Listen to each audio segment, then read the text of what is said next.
श्रीराम. नमस्कार मंडळी. श्रीमद दासबोधावरील निरूपण आपण पाहत आहोत.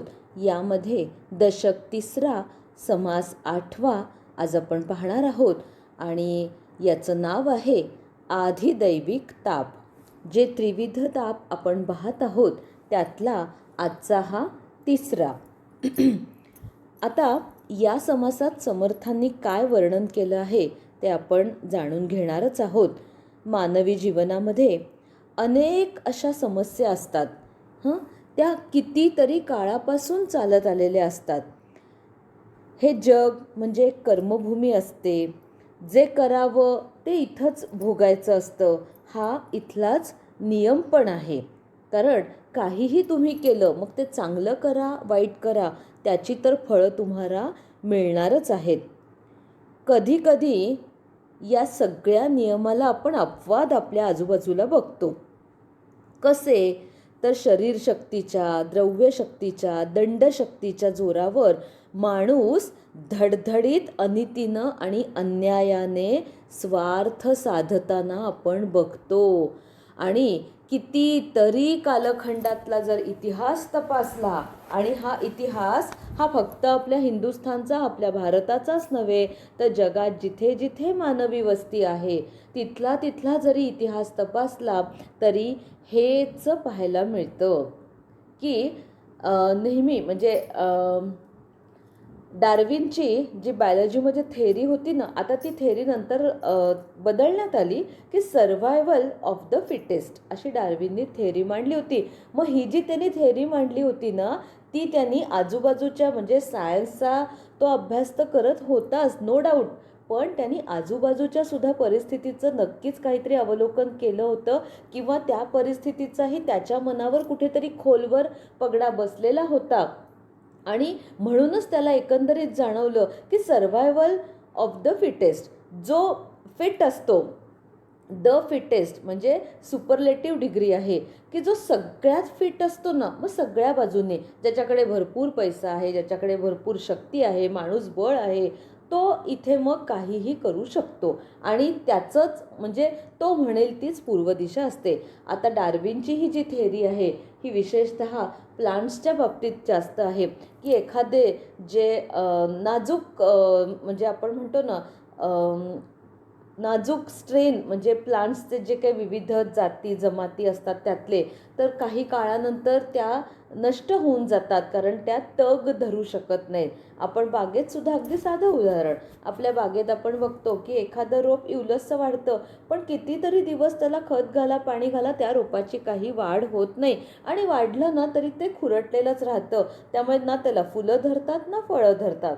म्हणजेच काय की ते सर्वाईव्ह होत नाहीये. आणि तेच एखादं रोप म्हणजे ते पिंपळाची तर ती रोपं, उंबराची रोपं कशी कुठून येतात आपल्या बागेतल्या कुंड्यांमध्ये सुद्धा अगदी धडाधड वाढायला लागतात. लक्ष नाही दिलं तर कुंडी फोडून बाहेर वाढतच राहतात. म्हणजे सर्व्हायव्हल ऑफ द फिटेस्ट.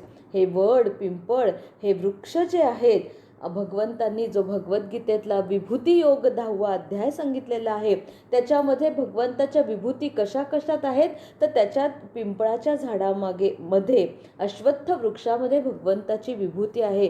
त्यामुळे ज्या म्हणजे सगळ्या झाडात झुडपात तर आहेच, पण त्यातही विशेष कशात तर पिंपळाच्या वृक्षामध्ये. म्हणूनच हा पिंपळाचा वृक्ष तुम्हाला कधीही कुठेही म्हणजे वृक्षारोपण करून लावावं लागत नाही किंवा त्याचं बीज आणून कुठून तरी शोधून ते लावून झाड लावावं लागत नाही. असं म्हणतात की ज्ञानेश्वर माऊलींनी सुद्धा त्याचं वर्णन केलं आहे की काक म्हणजे कावळ्याच्या विष्ठेमधून कुठे कुठे ती लेंड पडतात विष्ठेची, आणि त्याच्यातून ते पिंपळाची झाडं उगवत राहतात. अगदी पत्र्यावरच्या भिंतीच्या एवढ्याशा फटीतून सुद्धा ही उगवतात. आणि नाही लक्ष दिलं, दुर्लक्ष केलं तर मात्र ही बघता बघता भिंत फोडून सुद्धा आपला विस्तार करायला मागे हटत नाहीत. Survival of the fittest. काहीही करा, ही झाडं इतकी फिटेस्ट म्हणजे द फिटेस्ट आहेत की ती कशीही वाढतात. आणि तेच आपलं बागेतलं छोटंसं नाजूकसं कलमी गुलाबाचं ती फांदी आपण सगळी लावतो, किती काळजी घेतो, पण बिचारी काही खुलूनच येत नाही, फुलूनच येत नाही. हे सगळे आपले अनुभव दैनंदिन जीवनातले आहेत. मंडळी, दासबोध वाचताना किंवा माझा गीतेचा पण अभ्यास आहे, त्यामुळे माझी दोन्ही उदाहरणं अशी सरमिसळ होत राहतात. कधीही एक लक्षात घ्या की आपल्याला आपल्या दैनंदिन जीवनात काहीतरी सुधार करायचा आहे, म्हणून आपण वाचतोय. त्या संकल्पात नोंद होऊन कुठेतरी त्या आकड्याची नोंद होईल, मग मला सर्टिफिकेट मिळेल, प्रसाद मिळेल, 4 लोक मला म्हणतील, अगं बाई वाचलात वाटतं दासबोध, किती छान हो, कौतुक आहे हो तुमचं. यासाठी दासबोध मी मुळीच वाचत नाहीये. माझ्या स्वतःच्या, मग तुम्ही भले मला स्वार्थी म्हणा, चालेल, काही बिघडत नाहीये. अशा चांगल्या गोष्टीसाठी स्वार्थी असलं तर ते आवश्यकच आहे अहो. कारण तिथे जर स्वार्थीपणा मी नाही दाखवला तर नेटानी माझा दासबोध पूर्ण होणार नाहीये. मी असं म्हणणारच नाही, तो होणारच आहे, पण मला तिथे स्वार्थ रोज दाखवायला लागेल की हो चला दिवस संपत आला, माझा दासबोध नाही वाचून झाला. स्वार्थ दाखवा, झटून झटून दासबोध वाचा आणि त्याच्यात जे समर्थांनी उपदेश सांगितलेले आहेत त्या प्रत्येक समासातला एक तरी उपदेश, एक तरी ओवी अनुभवावी, या नात्यांनी आपल्याला आपल्या दैनंदिन जीवनात अतिशय चपखलपणे लागू पडते. हा विश्वास धरून थोडासा त्या हिशोबाने वाचायचा प्रयत्न करा. तुमच्याच प्रश्नांची उत्तरं या दासबोधामध्येही तुम्हाला मिळणार आहेत. जणू काही तुमच्या मनातल्या प्रश्नांचं दासबोध हे एक मॉडेल आन्सर असणार आहे. त्यामुळे त्या दृष्टीने नक्की प्रयत्न करा, यश आपलंच आहे. आता आपण जो दाखला बघत होतो की इथं म्हणजे दुष्टांचं राज्य कसं चालतं, सुष्ट का कमी संख्येने असतात आणि ते का बऱ्याच वेळेला बलहीन होऊन जातात, म्हणजे त्यांना पुन्हा त्यांचं पुनरुत्थान करण्यासाठी मग अनेक म्हणजे 2-3 पिढ्यांचा मध्ये संघर्ष का व्हावा लागतो. तर या काही प्रश्नांची उकल जी आहे ती ह्या आधी दैविक तापातून समर्थांनी दिलेली आहे. की लक्षात ठेवा, ठीक आहे ना, प्रत्येक कर्माच्या फळांना पक्व होण्यासाठी काहीतरी विशिष्ट कालावधी लागतो. आता बघा, आपण शाळेच्या वार्षिक परीक्षा देतो. साधारण वार्षिक परीक्षा एप्रिलच्या पहिल्या आठवड्यापर्यंत संपतात, पण रिझल्ट कधी लागतो तर एप्रिलच्या शेवटच्या आठवड्यात. तेही जाऊ दे हो, शाळेचा अंतर्गत व्यवहार असतो. 10वी-12वीच्या परीक्षा तर अगदी मार्चच्या पहिल्या दुसऱ्या आठवड्यात संपूनही जातात आणि रिझल्ट मात्र पार जून उजाडतो. आता खरं म्हणजे फक्त 10वीचीच मुलं असतात आणि शाळेमध्ये तर 5वी ते 9वीची सगळी मुलं परीक्षा देत असतात. टीचर्स सगळ्या एवढ्या मुलांचा रिझल्ट तयार करतात आणि 10वीची मात्र इतक्या ठिकाणी सगळं विभागणी होऊन सुद्धा रिझल्ट बनवण्यासाठी वेळ लागतो. हा वेळ हा वृथा नसतो, कारण ही एक सगळी सिस्टीम राबवलेली असते आणि प्रत्येकाचं जे मूल्यमापन आहे हे अचूक होण्यासाठी ही सिस्टीम महत्त्वाची असते. त्यामुळे थोडा अधिक वेळ घेऊन का होईना, पण रिझल्ट जो लावायचा असतो तो परफेक्टच लावायचा आहे असा याच्यामागे विचार असतो, म्हणून तो तेवढा वेळ लागतो. मग ह्या जो प्रकार आहे ना, तोच ह्या कर्मफळाच्या बाबतीत सुद्धा आहे. प्रत्येक कर्माचं फळ मला आज कर्म केलं की उद्या मिळेल अशी अपेक्षा नाहीच आहे. कित्येक म्हणजे आता इडली साधी व्यवहारातलं उदाहरण घ्या ना, इडली करायची तर आत्ता मी डाळ तांदूळ भिजत घालीन आणि लगेच इडलीचा कुकर गॅसवर चढीन तर इडली होईल का हो? नाही. आज दिवसभर मी ती भिजत घालीन, रात्री किंवा कोणी उद्या सकाळी ती वाटतात, पुन्हा ती फर्मेंट होण्यासाठी ठेवतात आणि मग दुसऱ्या दिवशी संध्याकाळचा बेत असतो किंवा तिसऱ्या दिवशी सकाळचा बेत असतो इडली सांबाराचा. तेवढा वेळ जर जाऊ दिला नाही तर ती इडली फर्मेंट होत नाही आणि ती अपेक्षित आपल्याला जशी स्पॉन्जी किंवा अशी फुगलेली हवी तशी होत नाही. मग झालं तर मग मिळाली ना प्रश्नांची उत्तरं. तसंच आपल्याला वाटतंय की इथे दुष्टांचं राज्य कसं चालतं, तर ते चालणार आहे बाबांनो, त्याच्यासाठी त्यांची मागच्या जन्माची काहीतरी पुण्याई असेल ना, ती जोवर खर्च होत नाही तोवर त्यांचं राज्य चालतं. आपल्या भारत देशावर इतक्या परकीयांच्या सत्ता आजवर येऊन गेल्या, किती आपल्या भारतवंशातल्या किती राजे महाराजांनी त्यांना टक्कर दिली. त्याच्यानंतर राजे महाराजे तर दूर राहिले, पण भारतीय स्वातंत्र्याचा जर संपूर्ण इतिहास पाहिला तर अगदी सामान्यातल्या सामान्य मुलांनी सुद्धा, अगदी 16-16 वर्षाचा तो शिरीष कुमार काय, तो हुतात्मा बाबू गेनू असेल, नाहीतर खुदिराम बोस असेल, अनंत कान्हेरे असतील, किती म्हणून किती क्रांतिकारकांची नावं घ्यावीत हो. या सगळ्या एवढ्याशा छोट्या छोट्या मुलांनी ह्या भारतीय स्वातंत्र्यासाठी आपल्या प्राणांचं योगदान दिलं. आणि हे योगदान जरी त्यांना स्वातंत्र्य नाही बघायला मिळालं तरी त्यांचं योगदान वाया नाही गेलं. आपण मात्र त्या यशाचे भागीदार झालोच ना. ही आपली पुण्याई की आपण स्वतंत्र भारतात जन्माला आलो आणि त्यांच्या हातून हे पुण्याचं कर्म घडायचं होतं. हा त्यांच्या पुण्याचा भाग आहे, लक्षात ठेवा. नेहमी सकारात्मकच आपण बाजूनी विचार केला तर आपल्याला ना कुठल्याही गोष्टीतल्या वाईट गोष्टीकडे आपोआप चाळणी लावून ती गोष्ट खाली टाकायची सवय निर्माण होणार आहे. मग समर्थांनी तर या अधिदैविक तापामध्ये असं सांगितलं आहे की काळजी करू नका. तुम्हाला जर असं वाटत असेल की इथं तर सगळं मस्त मजेत चाललंय, पापं धापं सगळं करून वाममार्गाने वागता आहेत, अनितीचं राजकारण करता आहेत, यांना कधी शिक्षा मिळायची.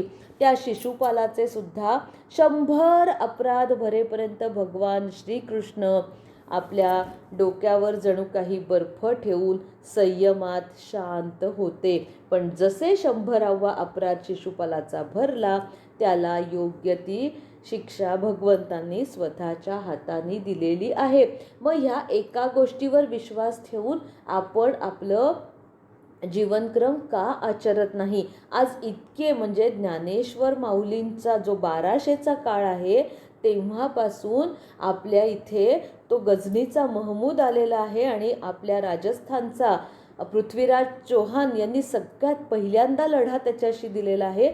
1200 पासून इतकी आक्रमणं या हिंदुस्थानावर झाली, पण आजही एवढ्या सगळ्या विपरीत प्रतिकूल परिस्थितीमध्ये सुद्धा आपल्या संस्कृतीची पाळंमुळं अजूनही घट्ट रोवलेली आहेत. ती खणून काढून टाकणं ह्या कुठल्याही परकीयांना शक्य झालं नाही. हा चक्षुर्वैर सत्य इतिहास फक्त आपण आपल्या मनात ठेवावा, त्याच्यावर विश्वास ठेवावा. आणि विश्वास ही अशी गोष्ट आहे ना की तो पानिपतात गेला वगैरे अशी भाषा नको. तो विश्वास आपल्या मनात आपण जागवायचा असतो. कारण शेवटी असं आहे ना की नाण्याला दोन्ही बाजू आहेतच. एक विश्वासाने म्हणजे सत्याची बाजू असते आणि असत्याची सुद्धा बाजू असणारच आहे. ती आपण टाळू शकत नाही. दिवस आहे तशी रात्र पण असतेच. मग आज ना उद्या रात्रीच्या गर्भात असे उद्याचा उषक काल, कविवर्य सुरेश भटांचं हे काव्यातल्या ओळी आहेत. मग खरंच आहे ना की रात्रीच्या गर्भात उद्याचा उषक काल होणार आहे. त्यामुळे विश्वास ठेवायचा, चांगुलपणावरचा विश्वास होता होईल तो कमी पडू द्यायचा नाही.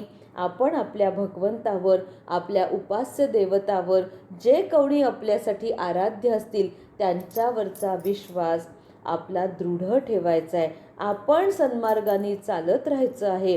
एक ना एक दिवस ही सन्मार्गाची वाटचाल सुद्धा भगवंताच्या चरणापर्यंत आपल्याला घेऊन जाणारच आहे. कितीही खाचखळगे आले तरी सुद्धा ह्या वाटचालीचा जो शेवटचा टप्पा आहे तो भगवंतांच्या चरणाशी असणार आहे, हे नक्की. आणि या समासामध्ये समर्थांनी सांगितलंय की बाबांनो, मनाशी एक खात्री बाळगा की या जन्मात जरी या लोकांना जरी यातना, दुःख, त्यांच्या पापाची फळं भोगायला मिळाली नाही असं तुम्हाला तात्कालिक वाटत असलं तरीही मृत्यूनंतर यमयातना यांना भोगाव्या लागणार आहेत. त्या यमयातना मरणोत्तर काय असू शकतात, त्याचं तंत्र कसं असू शकतं, ते यमयातना म्हणजे त्या काय महाभयंकर क्लेशकारक असतात, या सगळ्याचं वर्णन समर्थांनी या समासात केलेलं आहे. आणि त्यालाच म्हटलंय, आता बोलिजेल आधी दैविक तो सावध ऐका श्रीराम. समर्थांनी या समासामध्ये हे वर्णन झाल्यानंतर आता पुढच्या समासामध्ये काय सांगितलेलं आहे, अर्थातच उद्याच्या भागासाठी मनात उत्सुकता ठेवा. हा समास मनोभावे वाचून काढा, कारण ह्या यमयातना लहानपणी आम्ही आजीच्या तोंडून ऐकलं होतं. मी सुरुवातीला सांगितलं होतं की आजीचा दासबोध वाचून झालेला असल्यामुळे ती ज्या काही कथा सांगायची त्याच्यात अनेक वेळेला दासबोधातले ती बरेच दाखले द्यायची. तेव्हा ना हे सगळं ऐकून बापरे, हे सगळं इतकं असं भयानक आणि छे, हे काय असं खरं असतं का असं वाटलं. पण जेव्हा मोठेपणी दासबोध आत्ता मागच्याही एका कालखंडामध्ये 2 वर्षापूर्वी हातात आलेलाच होता आणि आज परत जेव्हा हातात आलेला आहे, तेव्हा आजी जे सांगायची ना त्यातलं तथ्य आत्ता कळलेलं आहे. म्हणूनच दासबोधाच्या प्रत्येक ओवीचं आपण मनोभावे वाचन करावं. जय जय रघुवीर समर्थ.